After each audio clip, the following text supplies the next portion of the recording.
Hi, this is Pat Moorhead, and we are here with another 6.5 Insider talking about two of my favorite topics, and that's data and AI. Daniel, how you doing, my friend? It's good to be back. And yes, nothing right now is hotter than AI. And of course, without data, what is AI going to actually artificially intelligize? Wow, Dan, that's great. Gosh, I'm going to get that on this recording and just play that back to me a couple times. But hey, let's stop messing around in the intro here and get right in. Introduce Ram. How are you, my friend?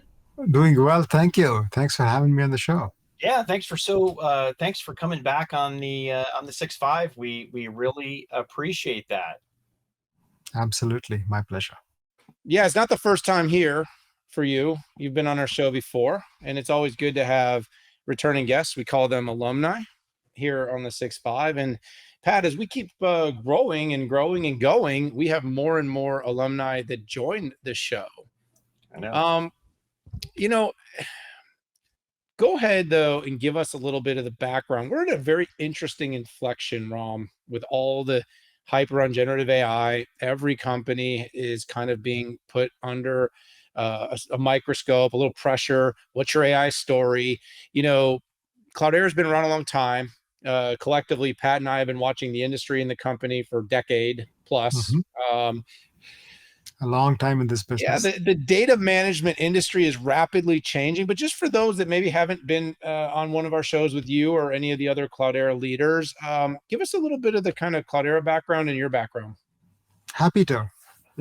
As you said, at Cloudera, I would say we're really one of the pioneers in the big data space, helping this open source ecosystem where you could process and manage vast amounts of data come together and actually function. Right. So uh, the customer adoption of our technologies has been phenomenal over the years. We are in over 90 countries at this point. We offer a hybrid, open, portable, secure platform for storing all of the data inside a company and processing it pretty much using every popular engine of choice, be it Spark, be it Hive, be it Impala, and so on and so forth. So that sounds like a really broad statement.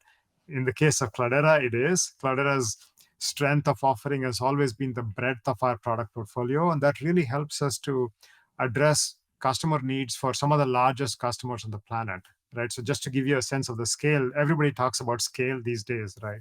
So at Cloudera scale, we manage probably about somewhere north of 25 exabytes of data across our customer base. Right? So that's the sort of the history, the heritage of Cloudera. I've been in the data space for a long time. I spent most of the last decade at Cloudera, and before that, the last 2 decades.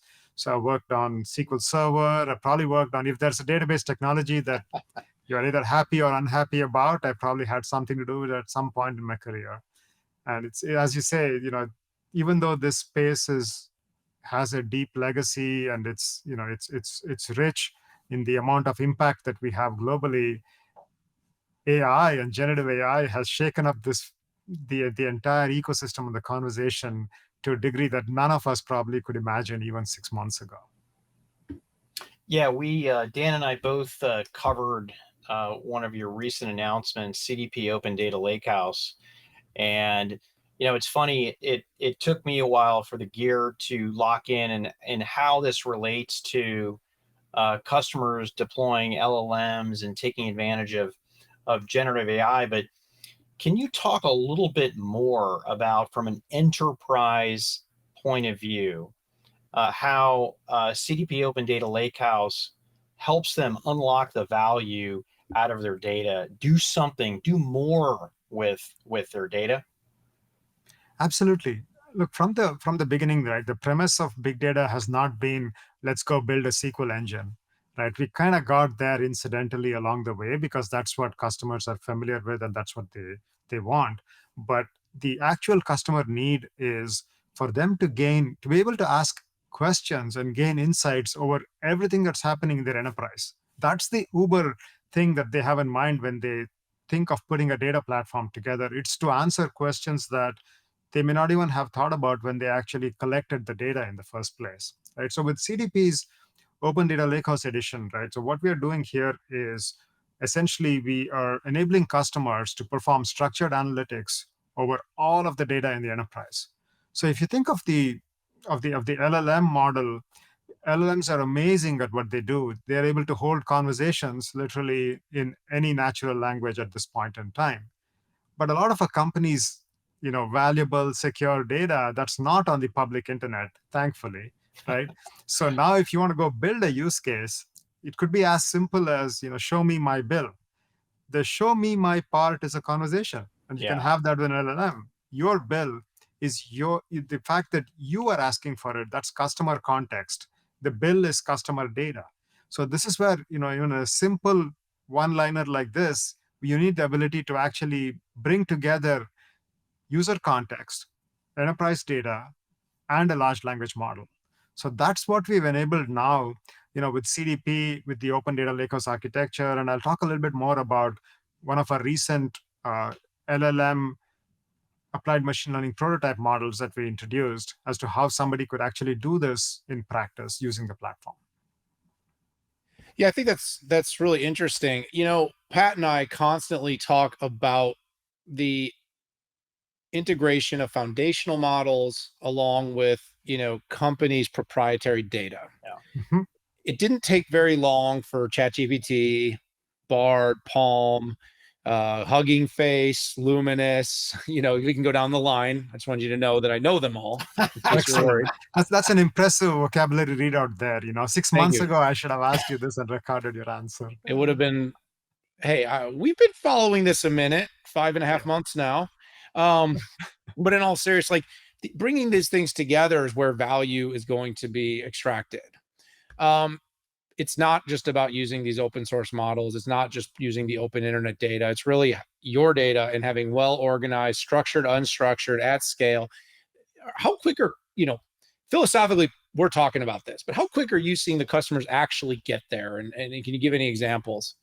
Oh, absolutely. I think that is the most fascinating part of where we are today as an industry, as an ecosystem, right? I think that with ChatGPT itself probably being the fastest application to get to 100 million users, apparently they did that in less than 2 months. The previous record was TikTok, which is 8 to 9 months, right? So this tells you how much consumer interest there is in that conversational interface. And when we think about our customers, we serve customers across a wide variety of industries. It could be telco, it's hospitality, it's retail, it's manufacturing, the garment sector, so on and so forth. But they all have something in common, is that they are serving a very large set of consumers on the front end using our data platforms, right? So if you think of this conversational model, its applicability to a wide variety of use cases in our customer base, it's so horizontal. In fact, I cannot finish a customer conversation these days without generative AI showing up in the conversation. And this is not for them, it's not a theoretical question. It's not a future thing they're thinking about. They are saying, we have this use case today. We're going to go build it out. How can you help us get there faster? How can we bring our data that's sitting in your platforms to be a part of this scenario? For example, recently, OCBC Bank, right? So they did a meetup in Singapore where they talked about all of the things that they're accomplishing in and around machine learning with the Cloudera data platform. One of the things that's unique about our architecture has always been the ability to bring lots of different engines, including machine learning, and the ability to run models into our platform, right? And so with OCBC Bank, they've been using Cloudera machine learning for a long time now, for a few years now. But just within the last 3 months, they've actually rolled out the first of their use cases with LLMs. They call this Wingman, which is sort of an internal co-pilot to help them increase productivity for their users. And they're talking about how this would not be possible without the large language models, of course, but also without the data and the CML platform that enables them to do this. So that's an example of how customers want to both experiment and deploy CML and LLM models and applications that use them in production today. Yeah, so first off, thanks for sharing a specific example with a specific customer. Dan and I love theory and we love PowerPoint and products, but talking about customers, researching or operationalizing all of these goodies is a really real value add. I do have to, Dan rattled off a lot of folks in the industry at the beginning, and Dan, I do think you're smart because you rattled them all off. I had a Um, list on the screen, Pat. did you? Okay, Well done. but I do have to. I think it is important that this does take a village, right? It does take partners in the ecosystem out there. And I'm curious, who are some of your strategic partners in your AI ecosystems, right? You got inputs, you have outputs, you have hardware that transforms this data into really cool stuff. There's model providers, but hey, I'll let you answer the question. Sure. No, I think that this you're spot on that this is an ecosystem play. Like I believe that while it's very compelling for us as vendors to say we can do it all, soup to nuts, right? The reality is that I think the last 6 months have demonstrated that innovation, when it happens in from multiple different perspectives, is so much more powerful when you put it together.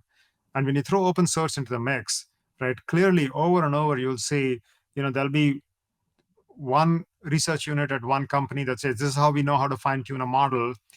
2 weeks later, there's a different technique that improves upon that in some way and continues to enhance it all, right? So I think that that flexibility to consume all the parts of what you need from different providers is a huge strength. So when you think of this ecosystem for us, yes, I think the foundational element is hardware, right? So our very strong partnership with NVIDIA, for example, is really important here, right? We've been doing this again with them in the context of Spark for a long time. There was this whole Spark Rapids initiative, which was NVIDIA's hardware acceleration for Spark. And since we are probably among the largest places to run Spark, period, our customers are able to take advantage of that hardware acceleration, that integration with NVIDIA. And now that is just logically extending into the GPU cluster management facilities, the libraries that they have. Our NVIDIA is a really important, it's the underpinning of this entire ecosystem, both when it comes to training the large language models as well as inferencing them in real time, right? So for both of these use cases, GPU support is such a critical part. So they are a very important partner, a foundational partner for us on this journey. Similarly, when you look at sort of the big data platform providers, right? Again, this is not about just doing something with Cloudera's data. So for example, if you look at our partnership with IBM, IBM with their Watson X family of announcements that they did last month, that's very relevant to this conversation, right? So customers want to be able to use the Watson Studio and their tools. They want to be able to use data that's sitting in DB2 or in Netezza. They want to use all of that in conjunction with what they have in Cloudera, what they're doing in CML, so they can put it all together cohesively as a solution, right? So IBM is another big strategic partner for us in this initiative, as is AWS and the other hyperscalers, right? Because for given the popularity and the speed with which some of this evolution is happening, for many of our customers, experimenting in the cloud, especially at small scale, is extremely attractive until they know whether a particular use case is going to pan out or not. So this is where the fact that we run on-premise and public cloud is one thing, but the fact that we also have these strong partnerships in the ecosystem that let us do this, that's very enabling for the customer. But of course, to put a bow around all of this is the open source aspect of it, right? So I think that's where the diversity of tool chains, you have hardware and you have platforms and you have data, but then you're actually going to assemble and build all of these applications using the modern tool chain. So it will be LangChain, it will be Llama Index, it could be models from Hugging Face. See, Dan is starting to duck for cover now, right? So it's all of these new toolkits and frameworks that people are using to actually build out these applications. That's the other part of the ecosystem. So I think that there's an ecosystem play almost at every level if you think about it, which I think that's all goodness, and that's all helping at the speed at which innovation is happening. That's actually because you have this multi-vendor approach as opposed to any one approach or any one vendor dominating the landscape. So Cloudera wants to get in on this goodness, right? There's so much goodness that is AI, and obviously having petabytes and petabytes and petabytes of data under management. I think we've put the number out there significantly larger than the big cloud data warehouse in terms of data under management. Yeah. And this is it sort of implicates that this data is going to have to be acted upon by all these AI tools in order for companies to get that Correct. value. We've kind of hit on that. But the customers right now are in the moment where they have to make a decision. They have to choose a platform. It can't be everything. And yes, like hybrid cloud, there will be a little bit of this and a little bit of that. But ultimately, going all in on having kind of the open data lakehouse approach is going to be important, that they streamline it to maximize the value of the data. So in your case, why are your customers picking Cloudera? Why are they picking CDP open data lakehouse versus the other options in the marketplace? Yeah, I think that a lot of it has to do with scale, with flexibility and openness. It's really that open part of open data lakehouse.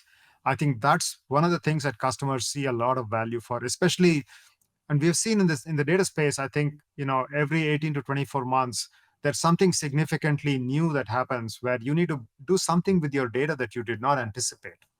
I think this is where, if you think of generative AI now and how it applies to Cloudera's data estates, we have always stored a large amount of data. But there was a sort of data pyramid that indirectly ends up happening, where all the raw data is in the base of the pyramid, and you do a whole bunch of ETL, and you end up with a data set, a tiny 1% of that, and that's what you're going to do real-time SQL analytics on top of. That's very powerful. Don't get me wrong.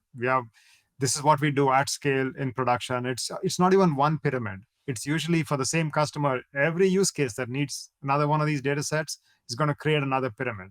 So it's thousands of pipelines, thousands of jobs. That's what their ecosystem looks like.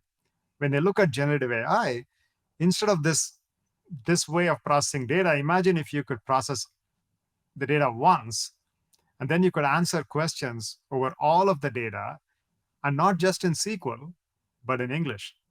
And that's really the power that customers are expecting we can unlock with the platform.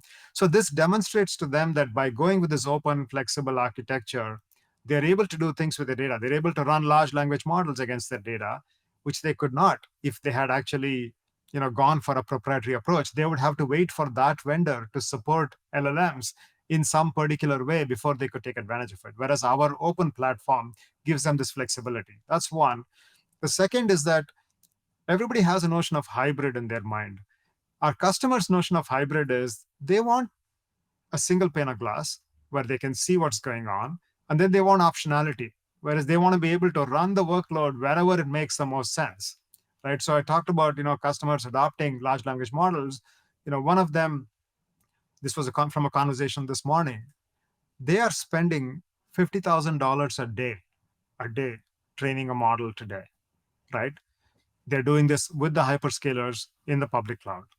So their goal is to say, we want to make sure that we can identify which of these workloads are going to be activities that we do all the time. And instead of actually renting compute for that, we want to be able to take that use case and have it run on premise with GPUs in an efficient way. Can we do that?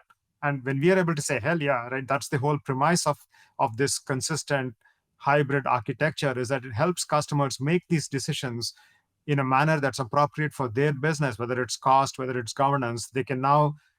They have the optionality to run where it makes the most sense for them. I think that these are the sort of the two main reasons that I see customers picking Cloudera as their data platform provider. So Ram, love data, love AI. And by the way, I also love the hybrid multi-cloud. Okay. You talked a little bit about in the context of the open data lakehouse in doing that, but I really want to drill into this.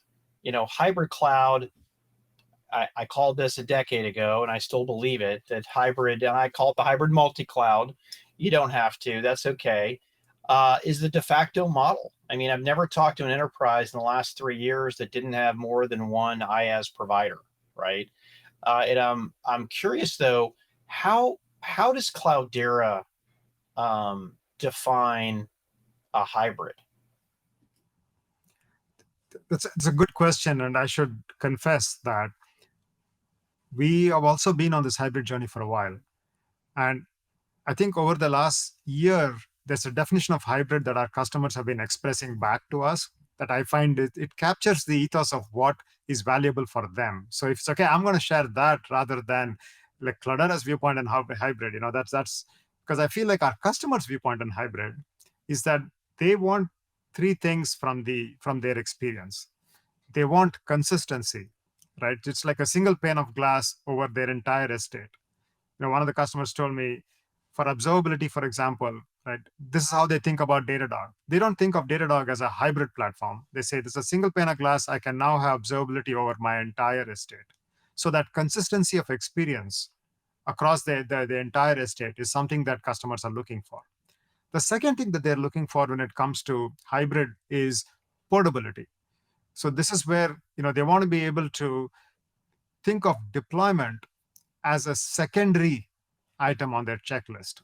They're thinking about business value, they're thinking about their use case, they're thinking about the data that they need to bring together to implement the use case. These are things that they want to worry about. What they don't want to worry about from day zero is this use case going to run on premise? How much hardware do I need to buy? Oh no, this use case is going to run on GCP, or is going to use Spot instances on AWS.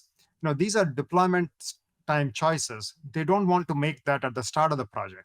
They want to make it at deployment time. The third piece that they want is optionality.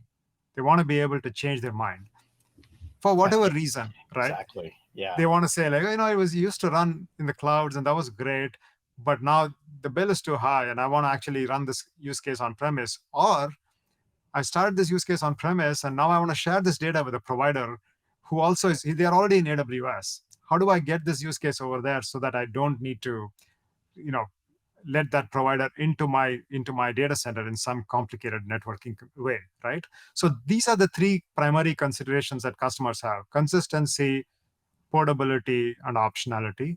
I think that's a great definition of hybrid, because if we can meet the customer where they are on these three fronts, yes, and then it turns out to be hybrid and multi-cloud to your vernacular. But these are enormous benefits that help them de-risk their entire investments in the portfolio and how they think about a data strategy for that company. I'm really glad you hit on that. You kind of covered a few things at once for me. And frankly, I always want Pat to do the hybrid cloud conversation. His favorite victory lap goes back to his early call, an accurate call, to your credit, my friend, about hybrid. Remember that time, Rom, when everyone said it was all going to go to the public cloud? Exactly. Okay. What a difference a couple years makes, huh? We're like Isn't it? almost 2 decades later, and we're still like 10%. So this is why even me, and I'm a total AI sensationalist, right, Pat? I'm waiting for your victory lap, Dan. I have to be grounded in the fact that even the fastest proliferating technologies still take time, largely because regulations, compliance, and enterprise architectures are really complex. And sometimes the tech just doesn't make sense. It doesn't make sense to do it, even if it's the new and the cool and the hip thing. So clearly, Cloudera gets the hybrid play, has for a long time. We're well documented on this. And it seems that AI is really a story that's going to continue to evolve quickly for Cloudera.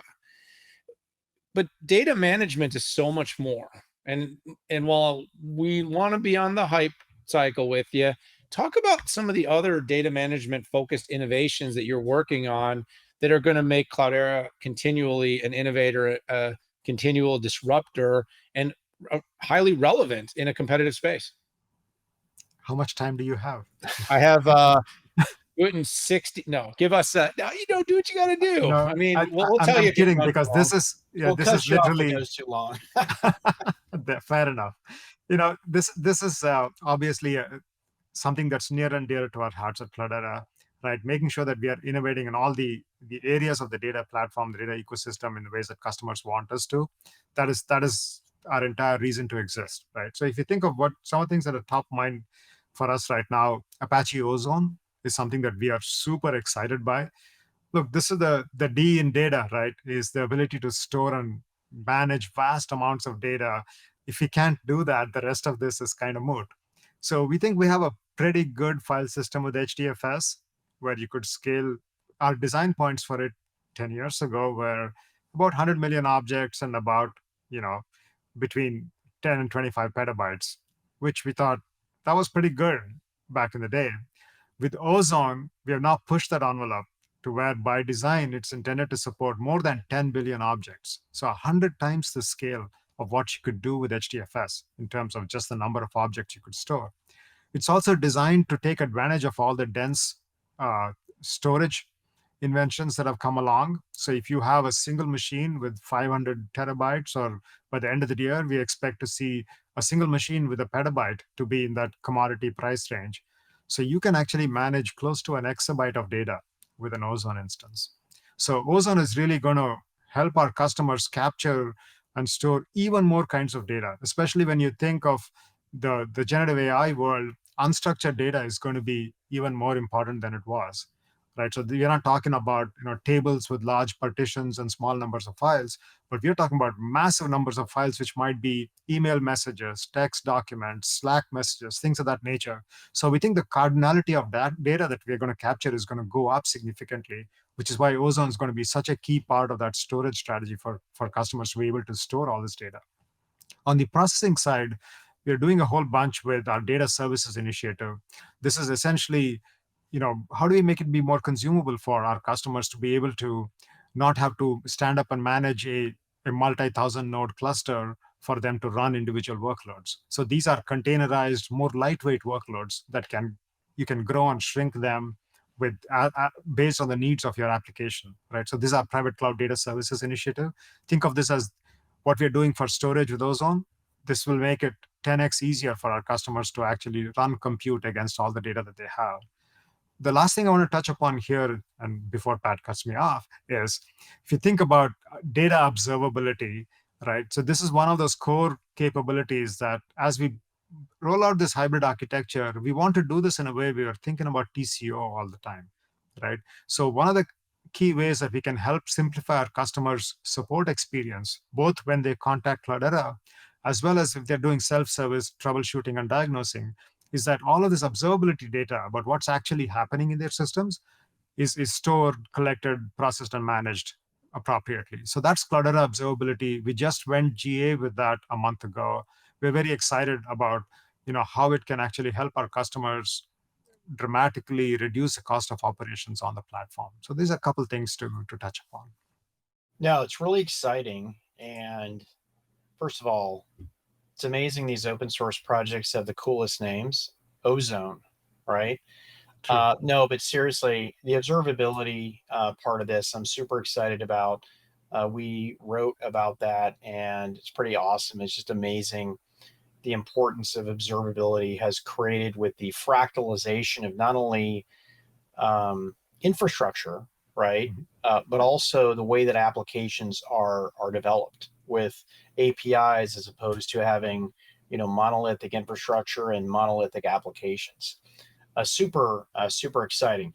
So we have talked about a lot of different things, and I think it would help our audience, Ram. And I know you're all over the place doing a ton of things, but can you crystallize the last 30 minutes of what are the key takeaways that you think are the most important? So the three things are, I think one is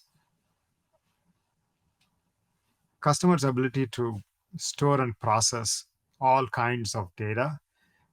That is now even more important in the context of generative AI, right? So this is the fundamental. One of the things we believe in is that for generative AI to work, customers have to collect, process, and manage all of the data in the enterprise. The second is that we believe that this is the ability of AI to unlock value in enterprises. It's going to be really critical for them to accomplish this. They have to be able to have a really good handle on the AI technology, of course, but also on their data management. That's right. Right. So you have to be able to bring these two together in a very harmonious, secure, compliant way. We didn't talk about all of the illities that you would need to actually roll out production use cases for AI, but these are the sort of foundational tenets for them. And the third is that continuing to have an eye on flexibility and openness and portability. We think so the hybrid strategy, to net this all out, a hybrid strategy for data management also continues to be really important and top of mind. So these are sort of the three things that I would want people to take away from the conversation. Well, Ram, I want to say thank you for spending some time. Clearly, you as the technology leader at Cloudera and the company is really taking a strong position that you're in a big moment, almost a seminal moment for the company. It's really important you get this right, that the sort of importance of data management really hasn't changed at all. It's just the onset of generative AI and tools has given a new visibility, a democratization, and enterprises and boards are more rapidly looking to implement these technologies to change their companies.